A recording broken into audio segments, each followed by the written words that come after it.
यानी कि ये जो वायु की क्षतिपूर्ति कर रहे हैं ग्रीन पौधे, ये कब कर रहे हैं? तो आप देख रहे हैं कि कौन सा पिगमेंट किस वेवलेंथ की लाइट को कितना एब्जॉर्ब कर रहा है, अभिक्रिया केंद्र कौन बनाता है, और जब उसके पास वापस आ जाएगा तो इसे साइक्लिक प्रोसेस कहेंगे या नॉन साइक्लिक। ये जो C3 पाथवे कहाँ पर होता है, यानी ये एक ऐसा एंजाइम है जो दो धारी तलवार। क्रेंज एनाटॉमी का मतलब होता है क्या, जेनेटिक कॉन्स्टिट्यूशन क्या है, और फिर इन्हें कैसे मीडियम में ग्रो कराया गया है, सीमाकारी कारक का नियम क्या कहता है। लेकिन जब निम्न प्रकाश तीव्रता की आप बात करेंगे तो सीधा एक लीनियर रिलेशनशिप है, उसको डायरेक्टली क्या करता है। हेलो बच्चों, नमस्कार, क्या हाल चाल, कैसे हैं आप सब? आई होप स्वस्थ होंगे, मस्त होंगे, फिट और फाइन होंगे। स्वागत है आप सबका फिर से माइंड ऐप सीरीज में।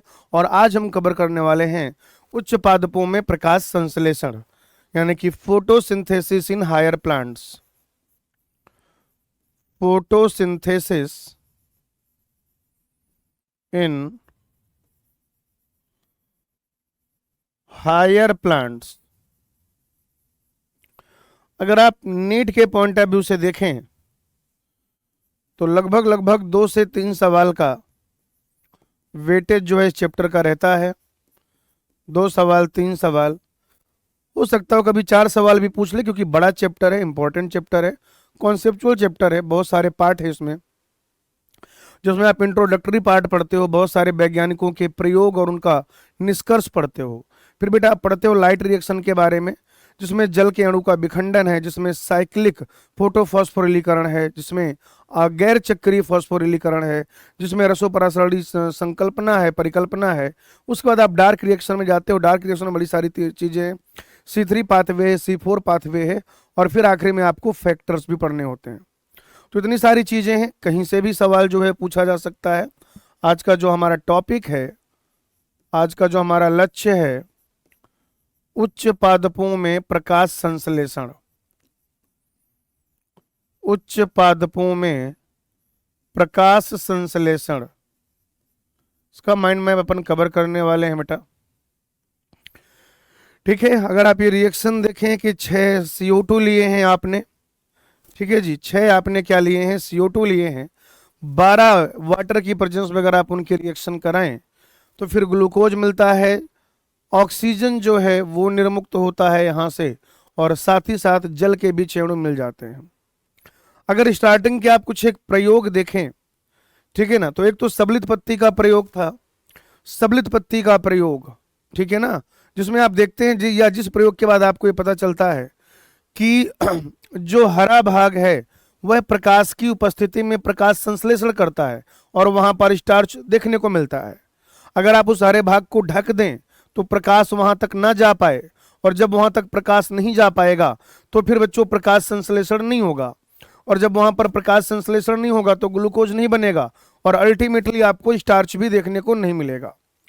फिर बच्चों मोल का आधी पत्ती का प्रयोग, और जब आप मोल की आधी पत्ती का प्रयोग कर देखते हैं तो उसमें आधी लीफ को क्या किया जाता है, एक ऐसे बॉटल में ढक भर दिया जाता है जिस बॉटल में KOH सोक्ड कॉटन रहता है।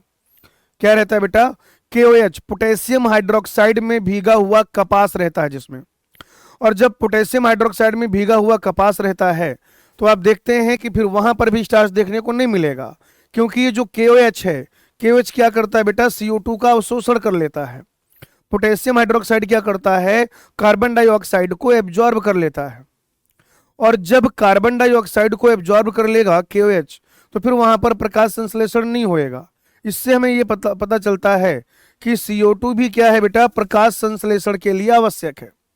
CO2 क्या है, प्रकाश संश्लेषण के लिए आवश्यक है। जोसेफ प्रिस्टले की बात करेंगे बच्चों, 1770 में उन्होंने बहुत सारे प्रयोग किए, सीरीज ऑफ एक्सपेरिमेंट परफॉर्म किया। ऑक्सीजन की खोज की उन्होंने 1774 में, ठीक है ना, 1774 का 74 में उन्होंने क्या किया, ऑक्सीजन की खोज की। आपने देखा इनका जो एक्सपेरिमेंट रहता है, बेल जार सेटअप जो है इनका, जिसमें ये क्या करते हैं बेटा, अगर आप देखो तो, कि एक पहले बेल जार लेते हैं, उसको वैसे रखते हैं, उसमें एक जलती हुई मोमबत्ती और एक चूहा रख देते हैं। थोड़ी देर के बाद क्या देखने को मिलता है कि दम घुटने की वजह से चूहा मर जाता है और जलती हुई मोमबत्ती भी बुझ जाती है। भाई ऑक्सीजन जो है वो जलने में सहायक है, ऑक्सीजन जो है वो श्वसन में आवश्यक है चूहे के लिए। अच्छा, मोमबत्ती जब जलेगी, कंबसन होगा, तो CO2 भारी मात्रा में वहां प्रोड्यूस होगी। इस एक्सपेरिमेंट को दोबारा परफॉर्म किया और इस बार मोमबत्ती और चूहे के अलावा एक पुदीने का पौधा, मिंट का पौधा भी वहां पर रख दिया गया। तो क्या देखा गया कि मोमबत्ती जलती रही और जो चूहा है वो भी जिंदा बना रहा। उसके बाद उन्होंने अपनी हाइपोथेसिस दी, संकल्पना दी और कहा कि पौधे उस वायु की क्षतिपूर्ति करते हैं जिन्हें सांस लेने वाले प्राणी और जलती हुई मोमबत्ती कम कर देती है। ऐसा ही एक्सपेरिमेंट किया जॉन इंजनहाउस ने। सेम बेल जार सेटअप लिया, एक बार लाइट में रखा, एक बार डार्क में रखा प्रिस्ले के सेटअप के बाद। तो देखा कि जो काम प्रिस्ले बता रहे थे अंधेरे में वो नहीं हो रहा है, डार्क में नहीं हो रहा है, वो हो रहा है सनलाइट में। ठीक है, तो इन्होंने क्या कहा, सूर्य का प्रकाश जो है वो अनिवार्य है, सूर्य का प्रकाश जो है वो अनिवार्य है। यानी कि ये जो वायु की क्षतिपूर्ति कर रहे हैं ग्रीन पौधे, ये कब कर रहे हैं, जब सूर्य का प्रकाश मिले। ठीक है ना। एक और एक्सपेरिमेंट में उन्होंने जलीय पादप को क्या किया, तेज प्रकाश दिया। तो देखा कि तेज प्रकाश की उपस्थिति में पौधे के जो हरे भाग हैं वहां पर बुलबुले मिल रहे थे। क्या मिल रहे थे बेटा, वहां पर बुलबुले मिल रहे थे। और बाद में जब और खोजबीन की गई तो यह पता चला कि वो बुलबुले किसके थे, ऑक्सीजन के थे। ठीक है। जूलियस वन सेक्स की बात करें, उन्होंने पहली बार इस बात के सबूत दिए, एविडेंस दिए कि पादप वृद्धि के दौरान ग्लूकोज का निर्माण होता है और यह ग्लूकोज स्टार्च के रूप में इकट्ठा होता है। जब पादप की वृद्धि होती है तो ग्लूकोज का निर्माण होता है और वह ग्लूकोज स्टार्च के रूप में स्टोर होता है, इकट्ठा होता है। उन्होंने बताया कि ये जो विशेष पदार्थ है जिसे कि क्लोरोफिल कहेंगे, यह विशेष प्रकार की संरचनाओं यानी कि क्लोरोप्लास्ट में, हरित लवक में पाया जाता है। अगला साइंटिस्ट बच्चों TW एंजलमैन, जिन्होंने क्लेडोफोरा एल्गी में क्या किया बेटा, एक्सपेरिमेंट किया और ऑक्सी जीवाणु की सहायता से एक्सपेरिमेंट किया। ऑक्सी जीवाणु जो है वो बता रहे थे कि साइट ऑफ ऑक्सीजन कहां पर है, साइट ऑफ ऑक्सीजन यानी कि ऑक्सीजन का स्थल। जब इन्होंने प्रिज्म से व्हाइट लाइट को पास किया, सफेद प्रकाश को, श्वेत प्रकाश को, मिश्रित प्रकाश को जब इन्होंने प्रिज्म से पास किया तो क्या देखा कि वह अपने अवयवी रंगों में टूट गया था। ठीक है। और मैक्सिमम जो बैक्टीरिया, ऑक्सी बैक्टीरिया जो दिखाई दिए थे, कहां पर दिखाई दिए थे, लाल और नीले प्रकाश में। इसका यह तात्पर्य था कि लाल और नीले प्रकाश में फोटोसिंथेसिस ज्यादा हो रहा है। और उन्होंने बताया कि ये जो एक्शन स्पेक्ट्रम है ये क्लोरोफिल ए और क्लोरोफिल बी के एब्जॉर्प्शन स्पेक्ट्रम के साथ मोटे तौर पर जो है ये मिलता जुलता है। प्रकाश संश्लेषण का जो पहला क्रिया स्पेक्ट्रम है, प्रकाश संश्लेषण का जो पहला क्रिया स्पेक्ट्रम है, अर्थात जो पहला एक्शन स्पेक्ट्रम है, वो भी किसने दिया था, TW एंजलमैन ने दिया था। नेक्स्ट पढ़ेंगे बेटा कोर्नियस वॉन नील। कोर्नियस वॉन नील जो थे सूक्ष्म जीव वैज्ञानी थे, सूक्ष्म जीव वैज्ञानी। ठीक है ना। और इन्होंने अपना जो, चूंकि सूक्ष्म जीव वैज्ञानी थे यानी कि सूक्ष्म जीवों का अध्ययन करते थे, तो इनका जो अध्ययन था वह बैंगनी और हरे जीवाणुओं पर आधारित था। कॉर्नियस वॉन नील का जो अध्ययन था वह बैंगनी और हरे जीवाणुओं पर आधारित था। और इन्होंने ही पहली बार यह हिंट दिया था कि फोटोसिंथेसिस की रिएक्शन में जो ऑक्सीजन है, क्या बेटा, कि फोटोसिंथेसिस की रिएक्शन में ये जो ऑक्सीजन है, ये ऑक्सीजन कहां से आती है भाई, ये ऑक्सीजन जो है आती है वाटर से। उन्होंने इस तरीके से रिएक्शन लिखी 2H2A, इस H2A की जगह बैक्टीरिया वगैरह में होता है H2S और प्लांट में होता है H2O। CO2 की रिएक्शन कराएंगे सनलाइट की प्रेजेंस में तो 2A बनेगा CH2O, जो आगे चल के क्या होगा, कार्बोहाइड्रेट, कार्बोहाइड्रेट और वाटर। अब ये जो 2A है ये क्या हो सकता है, ये सल्फर या सल्फेट हो सकता है बैक्टीरिया के केस में, और सल्फर होगा कि सल्फेट होगा यह जीव पर निर्भर करेगा। और यह ऑक्सीजन होगा पादप के केस में, क्योंकि पादप के केस में आप क्या ले रहे हैं, वाटर ले रहे हैं। तो वाटर का जो हाइड्रोजन है वो CO2 के साथ जुड़ेगा, वाटर का हाइड्रोजन जो है वो CO2 के साथ जुड़ेगा। क्लियर। और फिर ये इधर से ऑक्सीजन रिलीज हो जाएगी, पादप के केस में ऐसा होता है। लेकिन बैक्टीरिया वगैरह में आप लेते हैं H2S, तो हाइड्रोजन जुड़ जाएगा कार्बन के साथ, ये CO2 के साथ, तो ये बन जाएगा और सल्फर या सल्फेट मुक्त होगा, डिपेंड करेगा जीव पर। ठीक है। तो बहुत सारे वैज्ञानिकों के बारे में या जो उनके एक्सपेरिमेंट हैं उसके बारे में प्रारंभ में आपको पढ़ाया गया है। फटाफट से इसका स्क्रीनशॉट ले लीजिए, इसको देख लीजिए और फिर हम लोग यहाँ पर आगे बढ़ेंगे। चलिए भाई, आगे हमें पढ़ना है बेटा एक्शन स्पेक्ट्रम और एब्जॉर्प्शन स्पेक्ट्रम। अगर आपको नहीं क्लियरली विजिबल हो रहा है, अगर आपको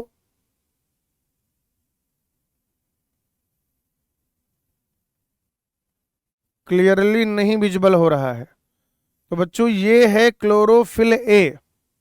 क्लोरोफिल ए है भाई ये।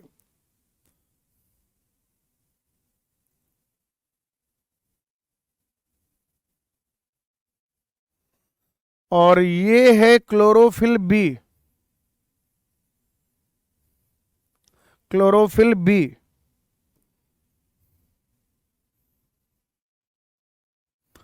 और ये है बच्चों कैरोटीनॉइड। कैरोटीनॉइड है भाई ये। और फिर जब आप इसका एक्शन का ग्राफ देखेंगे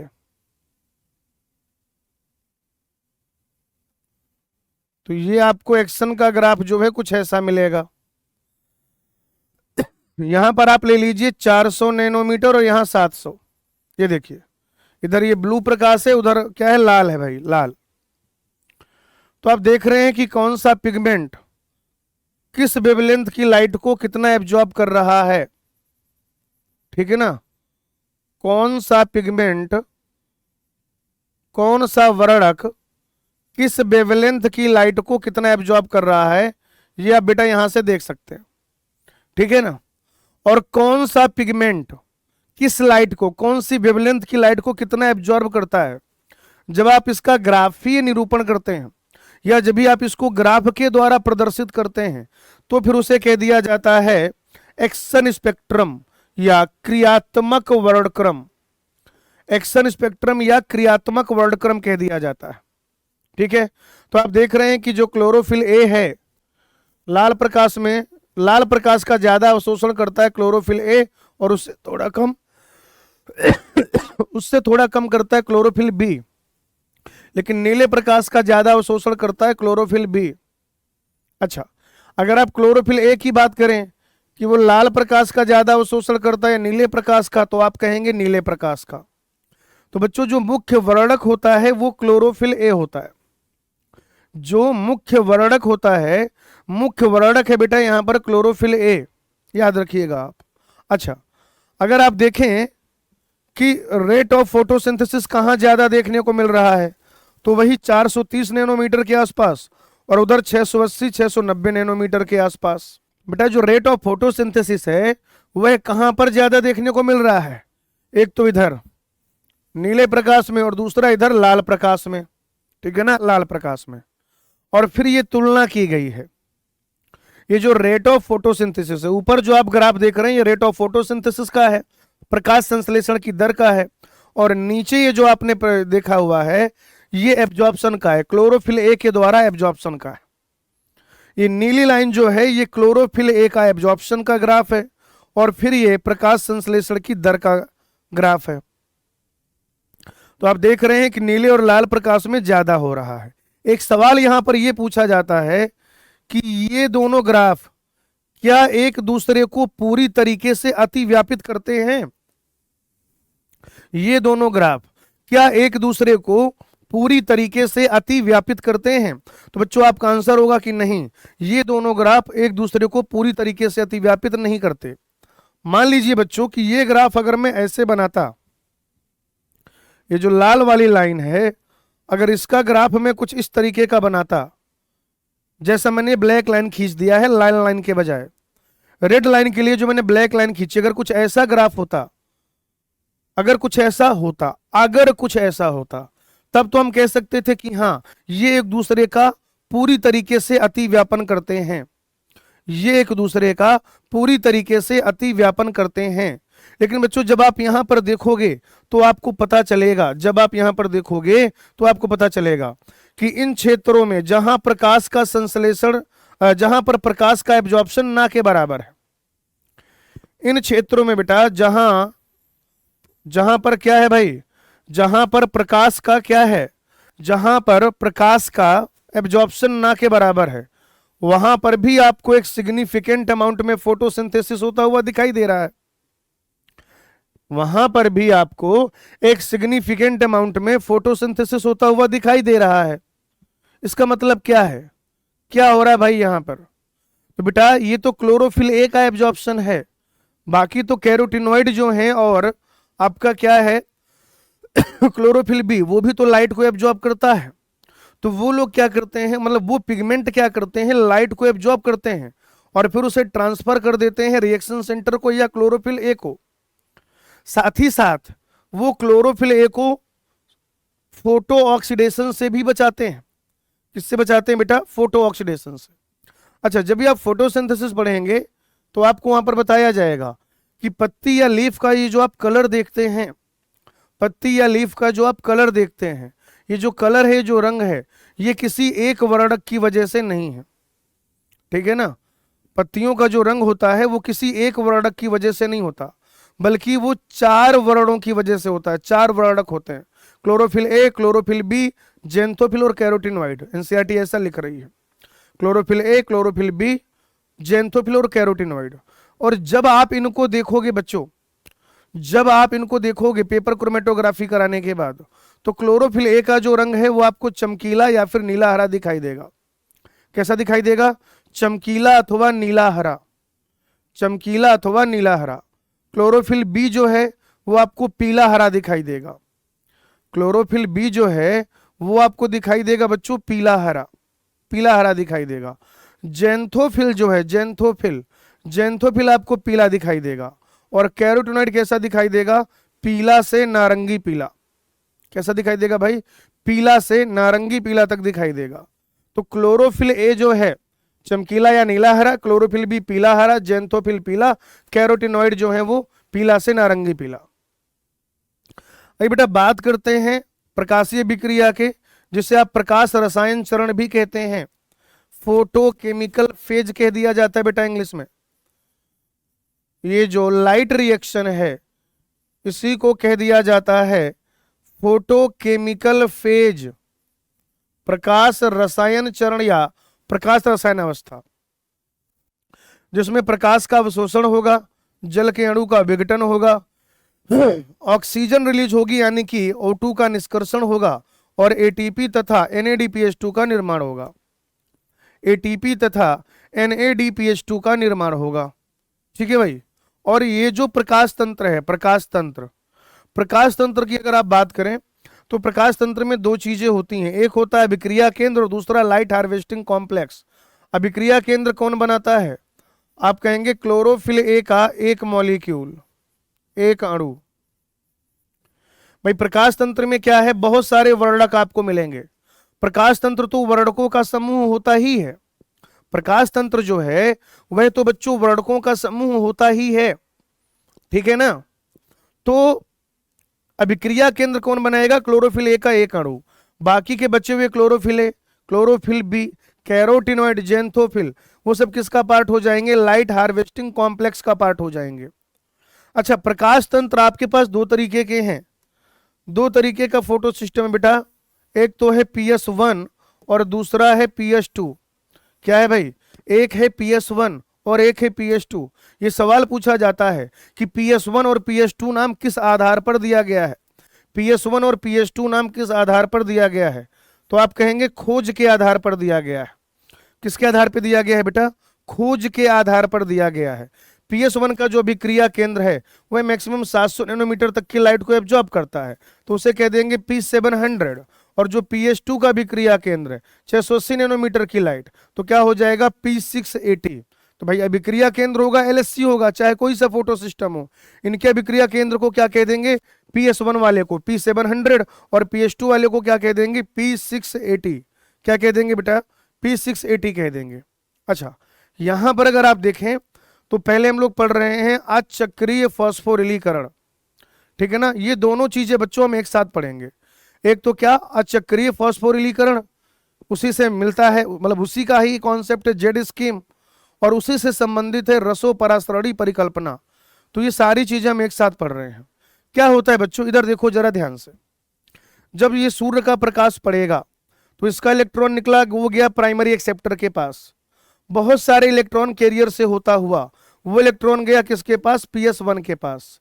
PS1 का जो इलेक्ट्रॉन है वो इसके इलेक्ट्रॉन एक्सेप्टर से होता हुआ अल्टीमेटली चला गया NADP प्लस के पास, यानी PS1 का इलेक्ट्रॉन गया NADP प्लस के पास भाई जी।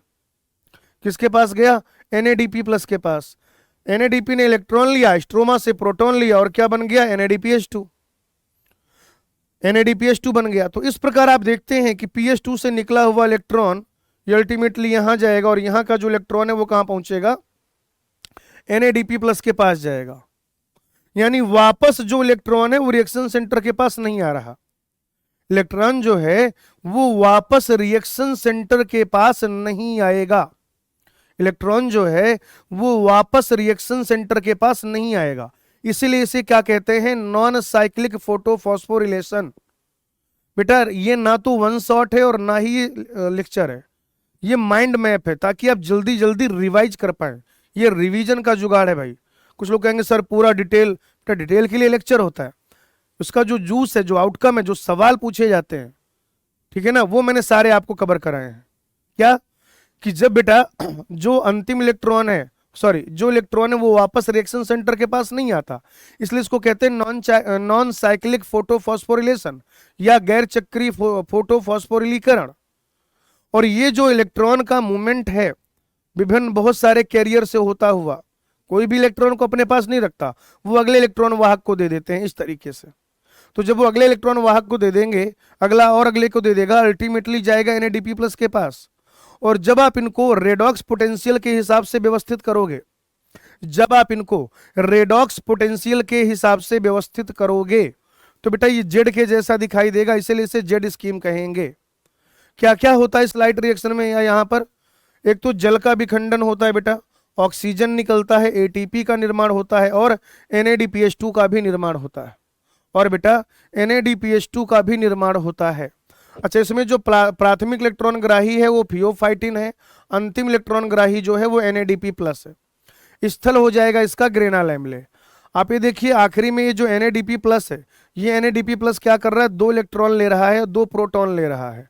और FNR या जिसे आप कह देंगे NADP रिडक्टेज, उस एंजाइम की सहायता से NADPH2 में बदल जा रहा है। किस में बदल जा रहा है बेटा? NADPH2 में बदल जा रहा है, NADPH2 में बदल जा रहा है। राइट भाई जी। अच्छा, जब ये सारी चीजें होती हैं, ध्यान से समझिएगा, जब बेटा ये सारी चीजें होती हैं तो वाटर की स्प्लिटिंग भी होती है। थोड़ा सा जल का विघटन पढ़ लो फिर वापस आऊंगा। जल का विघटन होता है, उसके लिए कौन रिस्पॉन्सिबल होता है? Water splitting complex. और ये जो वाटर स्प्लिटिंग कॉम्प्लेक्स है ये PH2 से संबंधित है। किससे संबंधित है बेटा? PH2 से। ये रिएक्शन होती है, 2 जल के अणु टूटेंगे तो 4 प्रोटॉन फ्री होगा, 1 ऑक्सीजन और 4 इलेक्ट्रॉन। ये जो इलेक्ट्रॉन है ये चले जाएंगे PH2 के पास, ऑक्सीजन वातावरण में, और जो प्रोटॉन है वो थैलेक्वाइड के ल्यूमेन में इकट्ठा हो जाएगा। प्रोटॉन कहां पर इकट्ठा हो जाएगा बेटा? थैलेक्वाइड के ल्यूमेन में इकट्ठा हो जाएगा। प्रोटॉन जो होता है, प्रोटॉन कहां पर इकट्ठा हो जाएगा बेटा? थैलेक्वाइड के ल्यूमेन में इकट्ठा हो जाएगा। प्रोटॉन जो है थैलेक्वाइड के ल्यूमेन में इकट्ठा हो जाएगा। अब देखो क्या क्या हो रहा है बच्चों, ये हो गया थैलेक्वाइड, ठीक है ना, थैलेक्वाइड। इसमें ये हो गया बेटा PH2, ये हो गया साइटोक्रोम B6F कॉम्प्लेक्स, और ये हो गया PS1। यहां पर आप क्या देखते हो कि ये जो NADP प्लस है वो बन जा रहा है NADPH। इसके लिए ये प्रोटॉन लेता है स्ट्रोमा से, ध्यान से सुनना, ये प्रोटॉन लेता है स्ट्रोमा से। इस काम के लिए प्रोटॉन कहां से लिएगा? स्ट्रोमा से। अच्छा, यहां पर जो प्लास्टोक्विनोन होता है, प्लास्टोक्विनोन क्या करता है? स्ट्रोमा के प्रोटॉन को ल्यूमेन में पंप कर देता है। कहां पे पंप कर देता है? ल्यूमेन में। और जब जल के अणु का विखंडन होता है तो जो इलेक्ट्रॉन है वो भी कहां पे है बेटा? इलेक्ट्रॉन, प्रोटॉन, ऑक्सीजन, सारी चीजें यहां पे बनेंगी। मैं सिर्फ इलेक्ट्रॉन की बात सॉरी, मुझे सिर्फ प्रोटॉन की बात करनी है। तो ये प्रोटॉन जो है बेटा ये कहां पे इकट्ठा हो रहा है? ल्यूमेन में। तो देखो 3 घटनाएं हुई। जल के अणु का विखंडन हुआ, ध्यान से समझना, जल के अणु का विखंडन हुआ, प्रोटॉन बना, कहां पे इकट्ठा हुआ? ल्यूमेन में। क्या भाई? जल के अणु का विखंडन हुआ, जल के अणु का विखंडन हुआ, प्रोटॉन कहां पे इकट्ठा हुआ? ल्यूमेन में। अच्छा जी, प्लास्टोक्विनोन स्ट्रोमा के प्रोटॉन को भेजता है ल्यूमेन में, ओके। और ये जो NADP प्लस है ये अपने रिडक्शन के लिए स्ट्रोमा के प्रोटॉन को यूज कर ले रहा है। तो इन तीन घटनाओं की वजह से ल्यूमेन के अंदर प्रोटॉन बहुत ज्यादा हो जाएगा, स्ट्रोमा में कंसंट्रेशन प्रोटॉन की कम हो जाएगी। ल्यूमेन के अंदर क्या बेटा, ल्यूमेन के अंदर जो प्रोटॉन है उसकी कंसंट्रेशन अधिक, बाहर कम।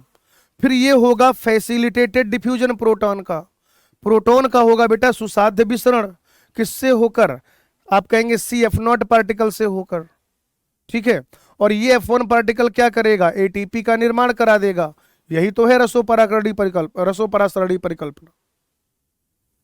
भाई रसोपरासरणी परिकल्पना के माध्यम से पीटर मिशेल ने हमें क्या बताया, तो पीटर मिशेल ने हमें बताया ATP निर्माण की विधि। और इसके लिए हमें किन किन चीजों की आवश्यकता होती है, हमें एक झिल्ली चाहिए होती है, हमें एक प्रोटॉन पंप चाहिए होता है, हमें प्रोटॉन प्रवणता चाहिए होती है, और ATP सिंथेज एंजाइम चाहिए होता है, हमें ATP सिंथेज एंजाइम चाहिए होता है। स्क्रीनशॉट ले लो। तो बेटा जो नॉन साइक्लिक फोटोफॉस्फोरिलेशन है और जो जेड स्कीम है और जो रसोपरासरणी परिकल्पना है, घूम फिर के अगर आप देखें तो तीनों में बात एक ही है। होता है तो कह दिया गैर चक्रीय, अब उसमें जो इलेक्ट्रॉन वाहक हैं उनको अपचयोपचय रेडॉक्स पोटेंशियल के हिसाब से सेट किया तो जेड स्कीम। और फिर इसका ATP निर्माण में क्या रोल है, रसोपरासरणी परिकल्पना। चलिए भाई जल का विघटन पढ़ ही लिया था। आइए अब हम पढ़ते हैं चक्रीय फॉस्फोरिलीकरण। बच्चों जो चक्रीय फॉस्फोरिलीकरण होता है ना, जो चक्रीय फॉस्फोरिलीकरण होता है, साइक्लिक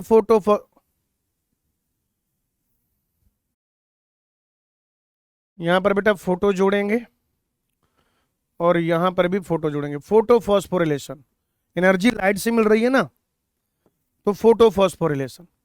अभी ये जो साइक्लिक फोटो फॉस्फोरिलेशन हो रहा है, ये जो चक्रीय प्रकाश फॉस्फोरिलीकरण हो रहा है, इसे देखो भाई जी आप, कहां पर होता है, तो ये पीठिका पटलिका में होता है। कहां पर होता है बच्चों, पीठिका पटलिका में। अच्छा, पीठिका पटलिका से आप याद रखेंगे कि उसमें NADP रिडक्टेज, एक मिनट, उसमें PH2 और NADP रिडक्टेज नहीं पाए जाते हैं, उसमें PH2 और NADP रिडक्टेज नहीं पाए जाते। अब PH2 नहीं पाया जाएगा तो जल के अणु का विखंडन नहीं होगा, जल के अणु का विखंडन नहीं होगा तो O2 का निष्कर्षण नहीं होगा, NADP रिडक्टेज नहीं पाया जाएगा तो NADPH2 का निर्माण नहीं होगा। केवल और केवल क्या होता है बेटा, ATP का निर्माण होता है। इसमें रिएक्शन सेंटर से जो निकला हुआ इलेक्ट्रॉन है, अभिक्रिया केंद्र से जो निकला हुआ इलेक्ट्रॉन है, घूम फिर के वापस उसके पास आ जाता है। और जब उसके पास वापस आ जाएगा तो इसे साइक्लिक प्रोसेस कहेंगे या नॉन साइक्लिक, बेटा इसे साइक्लिक प्रोसेस कहा जाएगा, इसे साइक्लिक प्रोसेस कहा जाएगा। तो इसमें इलेक्ट्रॉन वापस आ जाता है, ये पीठिका पटलिका में होता है। जब 680 नैनोमीटर से अधिक वाली या केवल और केवल 700 नैनोमीटर की लाइट प्लांट को मिलती है तो यही हो रहा होता है, ठीक है जी। PH2 एब्सेंट है उसमें पीठिका पटलिका में, NADP रिडक्टेज एब्सेंट है, केवल ATP का निर्माण होता है, ना यहाँ पर NADPH2 बनेगा, ना जल के अणु का विखंडन होगा और ना ही ऑक्सीजन मुक्त होगी, ना ही बेटा यहाँ पर ऑक्सीजन मुक्त होगी। आइए बच्चों बात कर लेते हैं डार्क रिएक्शन की। डार्क रिएक्शन, डार्क रिएक्शन यानी कि इसे हम लोग कह सकते हैं प्रकाश अनिर्भर अभिक्रिया। जो सही नाम है, जो बेटा सही नाम है वो होना चाहिए प्रकाश अनिर्भर अभिक्रिया। क्यों ऐसा मैं इसलिए कह रहा हूं क्योंकि ये बात तो सही है कि ये जो जैव संश्लेषण अभिक्रिया है, ये जो बायोसिंथेटिक फेज है, ये जो बेटा जैव संश्लेषण अभिक्रिया है या ये जो बायोसिंथेटिक फेज है, इसकी जो डिपेंडेंसी है, इसकी बेटा जो डिपेंडेंसी है, यह डायरेक्ट लाइट पर तो नहीं है, यह बेटा लाइट पर तो नहीं निर्भर करता, लेकिन यह निर्भर करता है प्रकाशीय विक्रिया के उत्पादों पर।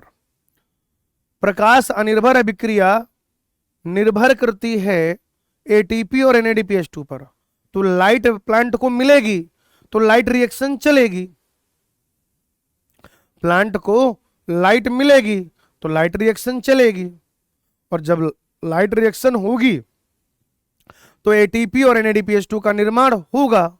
और जब एटीपी और NADPH2 का निर्माण होगा तो आप क्या देखेंगे बताइए जरा मुझे। आप ये देखेंगे कि जो प्रकाश अनिर्भर अभिक्रिया वो भी हो रही है। अब आप लाइट की आपूर्ति, प्रकाश की आपूर्ति रोक दीजिए तो प्रकाशीय विक्रिया बंद हो जाएगी। तो जब प्रकाशीय विक्रिया नहीं होगी तो एटीपी और NADPH2 का निर्माण नहीं होगा। जब एटीपी और NADPH2 का निर्माण नहीं होगा तो ये प्रकाश अनिर्भर अभिक्रिया भी नहीं हो रही होगी। जैव संश्लेषण विक्रिया या बायोसिंथेटिक फेज या ब्लैकमैन रिएक्शन भी कहते हैं। इसमें अलग अलग पाथवे हैं, जैसे C3 पाथवे है या जैसे C4 पाथवे है। C3 पादपों के एग्जाम्पल देख लीजिए, गेहूं, चावल, टमाटर, बेल मिर्च। बच्चों यहां पे ना ये 3 स्टेप का काम होता है। 3 स्टेप का काम होता है, कार्बोक्सिलेशन, रिडक्शन और रीजनरेशन। पहला जो स्टेप है भाई ध्यान से समझिएगा, पहला जो स्टेप है कार्बोक्सिलेशन का, उसमें ना तो एटीपी का खर्चा है और ना ही बेटा उसमें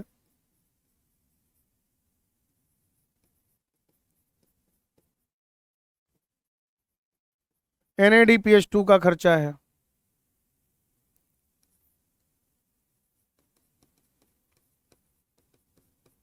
ठीक है ना।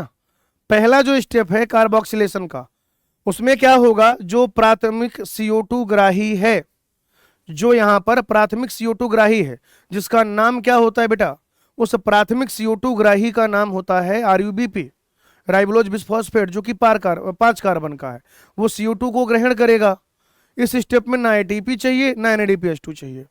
फिर जब अपचयन होता है, रिडक्शन होता है, तो प्रत्येक कार्बन, यहां पे 2 एटीपी 2 NADPH2 का खर्चा आता है। और फिर जब RUBP का रीजनरेशन होता है, पुनरुद्भवन होता है, तो पर स्टेप जो है वहां पर 1 एटीपी का खर्चा आता है। ठीक है, ये तो हो गया रिएक्शन का आउटलाइन। अगर आप C3 चक्र या केल्विन चक्र की बात करें तो इसे मेल्विन केल्विन ने क्लोरेला नामक एल्गी में खोजा था और उन्होंने प्रयोग किया था कार्बन 14 का। रेडियो एक्टिव जो कार्बन मेथड है ना, कार्बन डेटिंग, तो उन्होंने पाथवे को ट्रेस करने के लिए कि C3 पाथवे कैसे चलता है, C14 का यूज किया था। कहां पर होता है ये, मीजोफिल सेल में होता है बेटा। ये जो C3 पाथवे कहां पर होता है, मीजोफिल सेल में होता है। C3 पाथवे में या C3 प्लांट में जो पहला CO2 ग्राही है वो होता है RUBP। और बच्चों ये RUBP 5 कार्बन का होता है। RUBP कितने कार्बन का होता है, 5 कार्बन का। एंजाइम जो है वो हो जाएगा ribulose bisphosphate, ribulose bisphosphate carboxylase oxygenase. Rubisco का पूरा नाम क्या हो जाएगा, राइबोलोज बिसफॉस्फेट कार्बोक्सिलेज ऑक्सीजनेज, या सिंपली आप कह सकते हैं RUBP कार्बोक्सिलेज ऑक्सीजनेज। यानी ये एक ऐसा एंजाइम है जो 2 धारी तलवार है, यानी जो RUBP का कार्बोक्सिलेशन भी कराता है और ऑक्सीजनेशन भी कराता है। अगर CO2 की सांद्रता अधिक है तो रूबिस्को कार्बोक्सिलेज एंजाइम की भांति व्यवहार करता है और RUBP के साथ जोड़ता है CO2। लेकिन अगर ऑक्सीजन की सांद्रता अधिक हो जाए तो रूबिस्को ऑक्सीजनेज एंजाइम का कार्य करता है और RUBP के साथ बाइंड करता है ऑक्सीजन। ये चीज हम लोग पढ़ेंगे प्रकाश शोषण के दौरान और ये हमें पढ़नी है C3 साइकिल में। यहां पर बेटा जो पहला स्थायी उत्पाद बनता है, फर्स्ट स्टेबल प्रोडक्ट, वो 3PGA है और वो 3 कार्बन का कंपाउंड होता है। 3PGA बेटा, और वो 3 कार्बन का कंपाउंड होता है। तो मैंने आपको क्या बताया, जो स्थल है मीजोफिल सेल हो जाएगा। CO2 ग्राही RUBP होता है 5 कार्बन का। एंजाइम रूबिस्को, CO2 ज्यादा है तो कार्बोक्सिलेशन कराएगा RUBP का, अगर ऑक्सीजन ज्यादा है तो ऑक्सीजनेशन कराएगा। जो पहला स्टेबल प्रोडक्ट है वो 3PGA है, 3 कार्बन वाला। आपको अगर एक ग्लूकोज बनाना है तो 6 CO2 चाहिए, यानी 6 बार आपको केल्विन चक्र चलाना पड़ेगा। यानी कि 6 CO2 अगर आप लेंगे तो आपको एक ग्लूकोज मिल जाएगा। और जब आप 6 CO2 लेंगे, एक ग्लूकोज बनेगा, तो उस दौरान कुल 18 ATP का खर्चा आएगा और वो 18 ADP में बदल जाएंगे। और साथ ही साथ इसी प्रक्रिया में एक ग्लूकोज के निर्माण में या 6 CO2 को फिक्स करने में 12 NADPH2 का भी खर्चा आएगा। यानी कि अगर CO2 ATP और NADPH2 का अनुपात आप लें CO2 ATP और NADPH2 का अनुपात आप लें तो ये क्या हो जाएगा, 1:3:2। क्या हो जाएगा बेटा, 1:3:2 आ जाएगा। अच्छा, मैं ये बता रहा था कि अगर ऑक्सीजन की सांद्रता अधिक हो, बेसिकली कंडीशन क्या क्या होती हैं, फोटो रेस्पिरेशन, बेटा फोटो रेस्पिरेशन या प्रकाश श्वसन की कंडीशन क्या क्या होती हैं समझिए। फोटो रेस्पिरेशन या प्रकाश श्वसन की क्या क्या कंडीशन होती हैं वो समझो आप। ऑक्सीजन की सांद्रता अधिक, CO2 की कम, ताप अधिक और प्रकाश की तीव्रता अधिक। यानी कि उच्च प्रकाश तीव्रता और उच्च ताप पर अगर ऑक्सीजन की कंसंट्रेशन CO2 से ज्यादा है तो ये रूबिस्को नाम का एंजाइम RUBP के साथ ऑक्सीजन को जोड़ेगा, तो एक अणु बनेगा 3PGA का और एक अणु बनेगा फॉस्फोग्लाइकोलेट का। और ये जो फॉस्फोग्लाइकोलेट होता है ये 2 कार्बन का कंपाउंड होता है, 2 कार्बन का। भाई RUBP में 5 कार्बन, अब O2 जुड़ रहा है, O2 में तो कार्बन है नहीं, तो 3 कार्बन इसके और 2 कार्बन इसके, तो 3 और 2 कितना हो गया, 5 कार्बन, सिंपल, सही है। सेल ऑर्गेनल कौन कौन से इन्वॉल्व होते हैं, तो बेटा हरित लवक का इन्वॉल्वमेंट होता है, पेरोक्सीसोम का होता है और माइटोकॉन्ड्रिया का होता है। किसका किसका होता है बेटा, हरित लवक का, पेरोक्सीसोम का और माइटोकॉन्ड्रिया का। ये एक वेस्टफुल प्रोसेस है, अगर आप इसको देखें तो ये जो है एक वेस्टफुल प्रोसेस है भाई, वेस्टफुल प्रोसेस, बेकार की प्रक्रिया है। क्यों कह रहे हैं ऐसा, क्योंकि ATP बनता है नहीं, उल्टे 25% CO2 का लॉस और हो जाता है भाई, 25% CO2 का लॉस और हो जाता है, ठीक है ना, 25% CO2 का लॉस और हो जाता है मित्रों। प्रकाश शोषण की दर देखें, सर्वाधिक आपको देखने को मिलेगी C3 प्लांट में, उससे कम देखने को मिलेगी कैम प्लांट में, और सबसे कम ना के बराबर होता ही नहीं है, कहां पर, C4 प्लांट में। भाई C4 प्लांट तो इवॉल्व ही इसीलिए हुए, C4 प्लांट तो इवॉल्व ही इसीलिए हुए, C4 प्लांट तो इवॉल्व ही इसीलिए हुए कि फोटो रेस्पिरेशन को रोका जा सके, प्रकाश श्वसन को रोका जा सके। यहां तक देखिए बेटा फटाफट से, फिर आगे बढ़ेंगे। चलो बेटा, C3 पढ़ने के बाद हम लोग पढ़ेंगे C4 पाथवे के बारे में। C4 पाथवे बेटा, ठीक है ना, जिसमें क्या क्या आ जाएगा।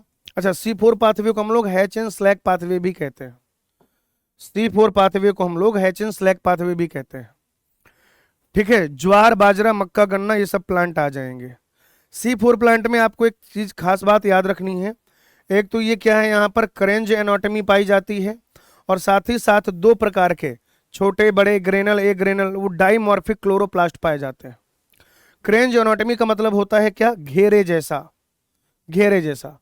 जैसे मान लीजिए ये हो गए बेटा जाइलम फ्लोएम, ये क्या हो गया भाई, जाइलम फ्लोएम, यानी कि वेस्कुलर बंडल। अब ये क्या पाया जाएगा, पूल आच्छादित कोशिकाएं पाई जाएंगी भाई, ये हो गई पूल आच्छादित कोशिका, यानी कि बंडल शीथ सेल। ये हो गई बेटा पूल आच्छादित कोशिका, यानी कि बंडल शीथ सेल, पूल आच्छादित कोशिका अर्थात बंडल शीथ सेल। और फिर यहीं पर ये ऐसे पाई जाएंगी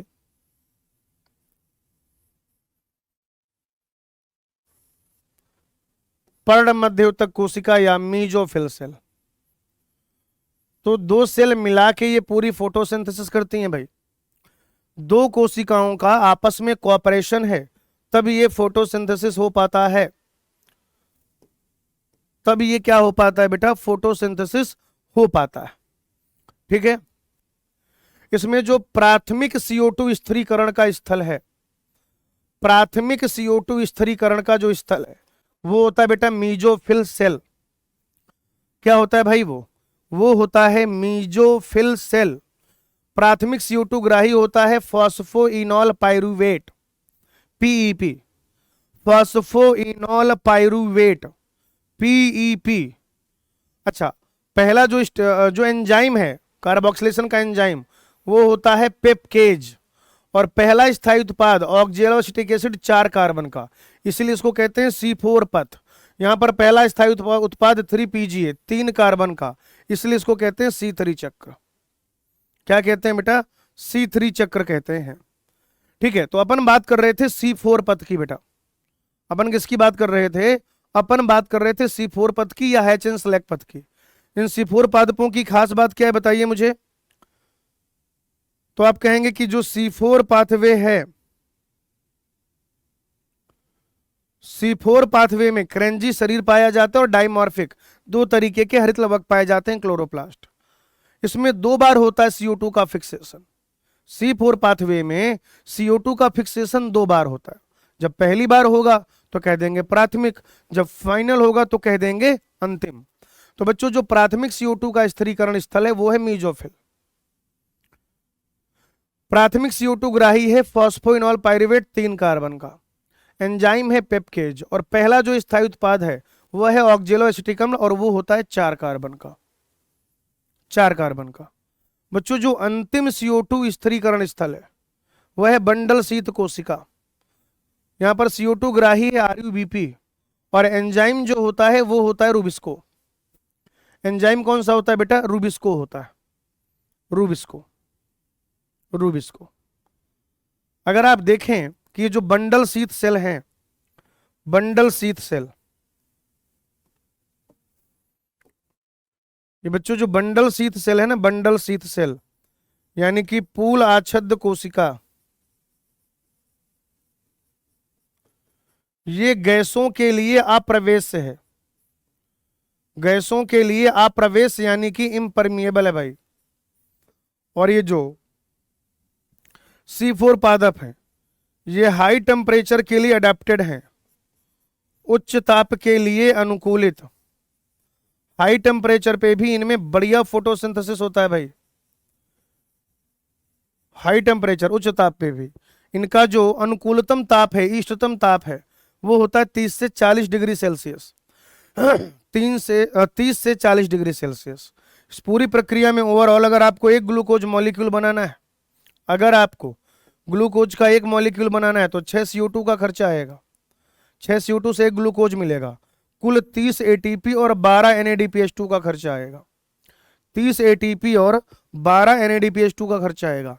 यानी प्रति CO2 मतलब प्रति CO2 आपको 5 ATP और 2 NADPH2 चाहिए।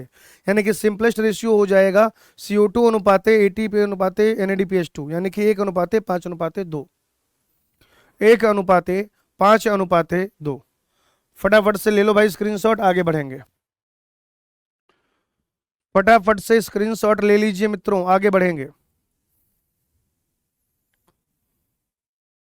अब बेटा हमें पढ़ना है ना फैक्टर्स के बारे में। अब हम लोग पढ़ने जा रहे हैं प्रकाश संश्लेषण को प्रभावित करने वाले कारक।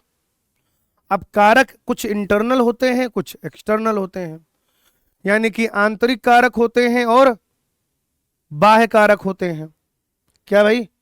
आंतरिक कारक भी होते हैं और बाह्य कारक भी होते हैं। ये जो आंतरिक कारक है ना, ये आनुवांशिक पूर्वानुमान, आनुवांशिक पूर्वानुमान व पादप वृद्धि पर निर्भर होते हैं। पादप वृद्धि पर निर्भर। आनुवांशिक पूर्वानुमान से आप ऐसे समझिए कि इनका जीन कैसा है, जीनोटाइप कैसा है, जेनेटिक कॉन्स्टिट्यूशन क्या है, और फिर इन्हें कैसे मीडियम में ग्रो कराया गया है, इनकी वृद्धि जो है कैसे माध्यम में कराई गई है। ठीक है भाई? तो पत्तियों की संख्या जितनी ज्यादा, ठीक है ना, फोटोसिंथेसिस उतनी ज्यादा। अगर आप आयु की बात करें तो जो जवान पत्तियां हैं वो बूढ़ी पत्तियों की तुलना में बढ़िया फोटोसिंथेसिस होगा। पर्ड विन्यास, एक ऐसी पत्ती जिसमें सनलाइट ज्यादा गिर रही है, पत्ती का विन्यास ऐसा है कि मान लीजिए 2 तरीके से आप देख रहे हैं कि पत्ती में सनलाइट गिर रही है ज्यादा और एक पत्ती में सनलाइट किसी भी वजह से गिर रही है कम। तो अगर बाकी सारे फैक्टर एक जैसे हैं तो जहां पर सनलाइट ज्यादा गिरेगी वहां फोटोसिंथेसिस ज्यादा होगा। मीजोफिल की संख्या अगर ज्यादा है फोटोसिंथेसिस ज्यादा होगा। उनमें अगर क्लोरोप्लास्ट की संख्या ज्यादा है फोटोसिंथेसिस ज्यादा होगा। आंतरिक CO2 सांद्रता, ये भी याद रखेंगे आप बेटा, आंतरिक CO2 सांद्रता, इंटरनल CO2 कंसंट्रेशन ये आंतरिक कारक, लेकिन वातावरणीय CO2 सांद्रता ये बाह्य कारक। वातावरणीय CO2 सांद्रता यह बाह्य कारक। बाह्य कारकों में बेटा प्रकाश है, वातावरणीय सांद्रता है, ताप है और जल है। मुख्यतः हमें इन 4 चीजों के बारे में बात करनी है। ठीक है, हम बाह्य कारकों के बारे में बात करें उससे पहले मैं आपको पढ़ा देता हूं सीमाकारी कारक का नियम, लॉ ऑफ लिमिटिंग फैक्टर। ये जो सीमाकारी कारक का नियम है इसी को कह दिया जाता है law of limiting factor. And this law of limiting factor was given by Blackman in 1905। All right, limiting factor का जो नियम है वह काले आदमी ने दिया था 1905 में, सॉरी ब्लैकमैन ने दिया था 1905 में। और बताओ सीमाकारी कारक का नियम क्या कहता है कि अगर किसी रासायनिक प्रक्रम को बहुत सारे कारक मिलकर नियंत्रित करते हैं, अगर किसी रासायनिक प्रक्रम को बहुत सारे कारक मिलकर नियंत्रित करते हैं तो उस कारक का प्रभाव सर्वाधिक होगा जो अपनी न्यूनतम मात्रा के सबसे समीप होगा। और यह वही कारक होता है जो अभिक्रिया की दर को डायरेक्टली प्रभावित करता है यदि इसकी सांद्रता में परिवर्तन किया जाए। कुल मिलाकर आप ऐसे समझो, मेरी बात समझना, जो चीज सबसे कम मात्रा में उपस्थित है वो उसका प्रभाव सबसे ज्यादा है। मान लो आपको क्या करना है, चाय बनानी, में हमेशा ये एग्जांपल देता हूं, आपको चाय बनानी है, आपके पास 10 लीटर मिल्क रखा हुआ है, दूध रखा हुआ है, आपके पास 1 क्विंटल चीनी रखी हुई है, लेकिन अगर आपके पास चाय पत्ती जो है वो 1 ही चम्मच है तो 1 चम्मच चाय पत्ती से जितनी चाय बनती है आप उतनी ही बना पाएंगे भाई। कोई फर्क नहीं पड़ता कि आपके यहाँ घर में 10 लीटर दूध रखा हुआ है या 20 लीटर, आपके घर में 1 किलो चीनी रखी हुई है या 10 किलो या 1 क्विंटल। क्यों? क्योंकि चाय पत्ती तो आपके पास 1 ही चम्मच। अगर 2 चम्मच हो जाए चाय पत्ती तो आप 2 कप बना लिएगा चाय। अगर 3 चम्मच चाय पत्ती हो जाए तो क्या करेंगे बताइए जरा, 3 कप चाय बन जाएगी। यानी कि जब कोई ऐसा प्रोसेस आप देखते हैं जहां पर एक से अधिक कारक मिलके उस पूरी प्रोसेस को नियंत्रित करते हैं तो सबसे ज्यादा जो प्रभाव है, सबसे ज्यादा प्रभाव उस कारक का दिखाई देता है जो सबसे कम। आइए ऐसे पहला कारक बात करते हैं CO2 सांद्रता। कह रहे वातावरण में जो CO2 की सांद्रता है वो है 0.03 से 0.04 ppm। कह रहे अगर हम बढ़ाने पर क्या करें, इसको 0.05 ppm कर दें तो रेट ऑफ फोटोसिंथेसिस बढ़ेगा, लेकिन अगर उसके भी आगे हम सांद्रता को बढ़ाएं तो फिर रेट ऑफ फोटोसिंथेसिस कम होगा। अगर हम उसकी भी आगे क्या करें, इसको बढ़ाएं तो फिर आप देखिएगा कि फिर रेट ऑफ फोटोसिंथेसिस जो है कम होगा। अच्छा, वर्तमान में जो CO2 कंसंट्रेशन है C4 तो संतृप्त है उससे, क्योंकि C4 को चाहिए होता है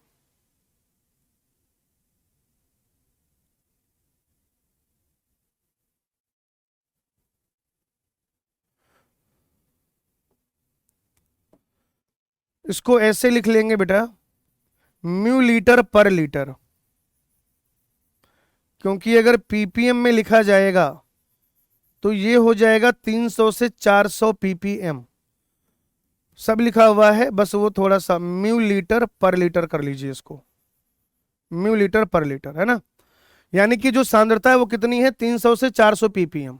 अच्छा, C4 प्लांट तो 360 ppm पे संतृप्त है, सेचुरेट है, खुश है ये। यानी कि इसके लिए क्या है, CO2 जो है वो मेजर लिमिटिंग फैक्टर है नहीं, क्योंकि C4 को जितना चाहिए CO2 उतना ऑलरेडी अवेलेबल है। हाँ, लेकिन C3 का मन भरता है 400 ppm पर, C3 का मन भरता है 450 ppm पर। C3 प्लांट का सेचुरेशन पॉइंट है 450 ppm पर, और अभी है कितनी, 400 ppm तक। तो अगर हम इसको बढ़ाएं 500 ppm तक करें तो रेट ऑफ फोटोसिंथेसिस बढ़ेगा, उसके आगे फिर अगर आप और बढ़ाते हैं तो रेट ऑफ फोटोसिंथेसिस कम होगा। एक है CO2 उर्वरककारी प्रभाव, देख लीजिएगा, इस बार नीट में आपको मिलेगा जरूरी है, मैं बता रहा हूं आपसे।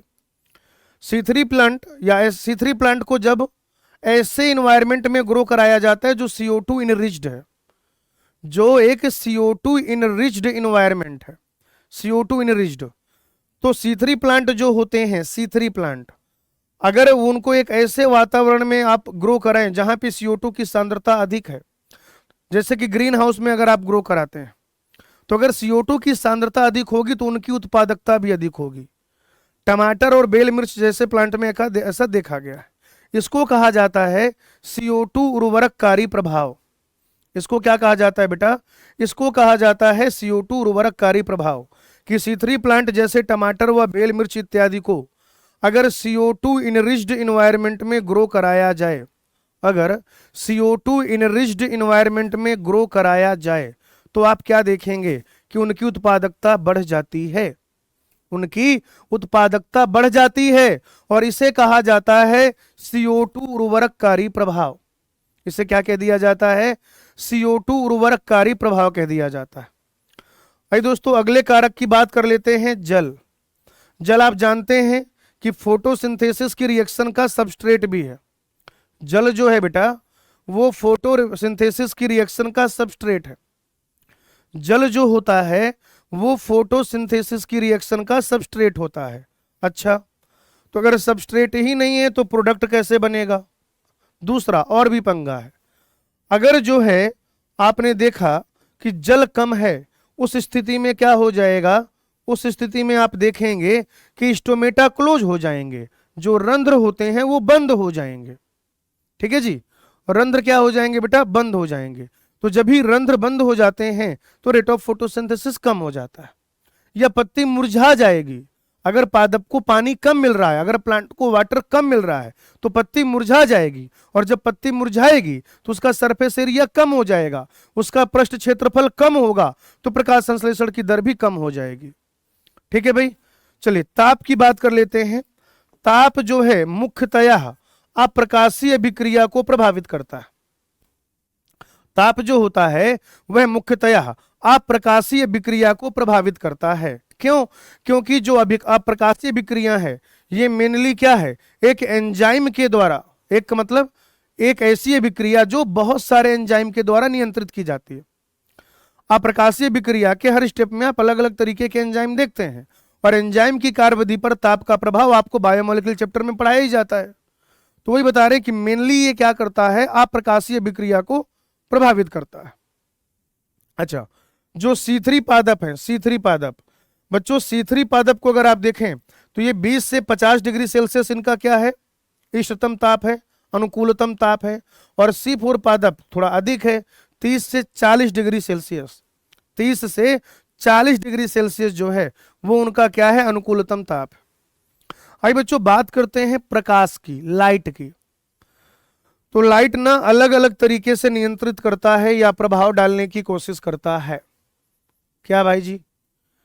प्रकाश की अवधि, प्रकाश की गुणवत्ता और प्रकाश की तीव्रता।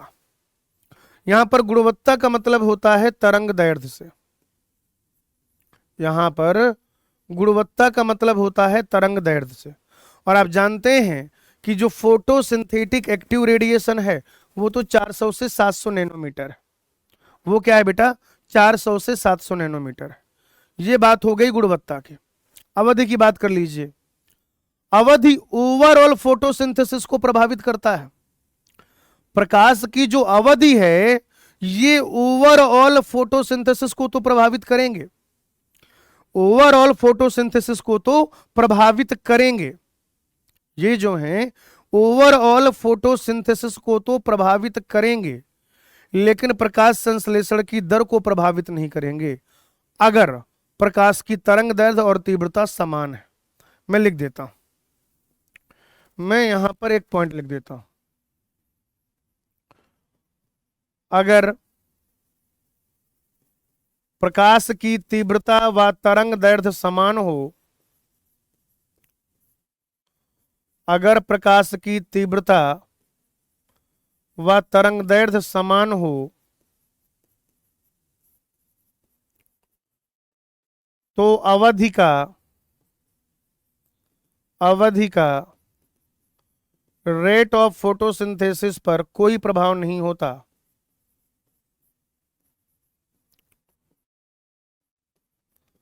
नहीं होता है। हालांकि यह कुल फोटोसिंथेसिस को प्रभावित करता है।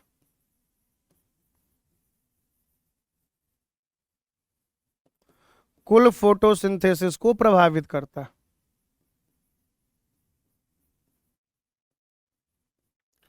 भाई सीधी सी बात है ना, रेट पे कोई असर नहीं डाल रहा क्योंकि वेवलेंथ और इंटेंसिटी सेम है, ये बात समझ में आती है। लेकिन जितनी देर लाइट मिलेगी उतनी देर फोटोसिंथेसिस होगा, तो ये ओवरऑल फोटोसिंथेसिस को तो जरूर प्रभावित करता है। ये ग्राफ है प्रकाश की तीव्रता का। पहले बेटा आप क्या देखते हैं कि जैसे जैसे आप तीव्रता बढ़ाते जाते हैं रेट ऑफ फोटोसिंथेसिस बढ़ता जाता है। आपने और अधिक तीव्रता बढ़ा दी, अब क्या होगा, और अधिक फोटोसिंथेसिस हो रहा होगा। लेकिन ये क्या है, यहां पर आप देखें ये जो पॉइंट है ये है मैक्सिमम फोटोसिंथेसिस या मैक्सिमम रेट ऑफ फोटोसिंथेसिस, और ये है सेचुरेशन का पॉइंट, संतृप्तता बिंदु। सही है ना। यहां पर आप देखिए कि सीधे सीधे प्रभावित कर रहा है। जब लो लाइट इंटेंसिटी में आप देखते हैं, लो लाइट इंटेंसिटी में, निम्न प्रकाश तीव्रता में, तो सीधा एक लीनियर रिलेशन है, प्रकाश की तीव्रता बढ़ी रेट ऑफ फोटोसिंथेसिस बढ़ी। फिर फोटो इसका जो प्रभाव है वो कम हो रहा है, लाइट इंटेंसिटी का प्रभाव क्या है, कम हो रहा है। एक पॉइंट के बाद, सेचुरेशन पॉइंट के बाद आप और अधिक लाइट की इंटेंसिटी बढ़ाओ, रेट ऑफ फोटोसिंथेसिस नहीं बढ़ रहा। आप यहां पे देखिए तब भी रेट ऑफ फोटोसिंथेसिस इतना है। आप लाइट की इंटेंसिटी यहां पे ले आइए तब भी रेट ऑफ फोटोसिंथेसिस इतना है। आप लाइट की इंटेंसिटी को और बढ़ा दीजिए तब भी फोटोसिंथेसिस इतना ही है। लेकिन जब निम्न प्रकाश तीव्रता की आप बात करेंगे तो सीधा एक लीनियर रिलेशनशिप है, उसको डायरेक्टली क्या करता है, प्रभावित करता है। तो देखिए बच्चों, आपका ये चैप्टर भी हमने माइंड मैप के थ्रू देख लिया है। आप फटाफट से इसको 1 घंटे से भी कम समय में रिवाइज कर सकते हैं। अब कॉन्सेप्ट तो आप क्लास में पढ़ते ही हैं, कॉन्सेप्ट तो बेटा आप क्लास में पढ़ते ही हैं, लेकिन 1 घंटे से भी कम समय में जो एग्जाम में आने वाले पॉइंट हैं वो हमने सारे करा दिए आपको। अगर आपने कभी ये चैप्टर पढ़ा भी नहीं है और 10 बार आप इस माइंड मैप को सुन लें, इस माइंड मैप में जितने पॉइंट्स मैंने कवर किए अगर वो याद कर लें, तो ऐसा कोई सवाल नहीं है जो आपको टफ लगे, मैं आपको लिटरली बता दूं। लेकिन हाँ, इसमें थोड़ा याद ज्यादा करना पड़ेगा। समझाते इसलिए हैं कि हर चीज याद ना करनी पड़े। माइंड मैप समझने का गेम नहीं है, चीजों को क्रिस्पी वे में याद करने का जो है गेम है। ठीक है ना। तो हंसते रहिए, मुस्कुराते रहिए, पढ़ते रहिए, लिखते रहिए, लेक्चर रिवाइज करते रहिए, डीपीपी सॉल्व करते रहिए, एनसीईआरटी रीडिंग करते रहिए। आपका ध्यान अपने लक्ष्य पर बनाए रखिए और हमेशा ध्यान रखिए, जब तक फोड़ेंगे नहीं तब तक छोड़ेंगे नहीं। आज की कथा यहीं तक, आगे I will take it on next class. Thank you, धन्यवाद।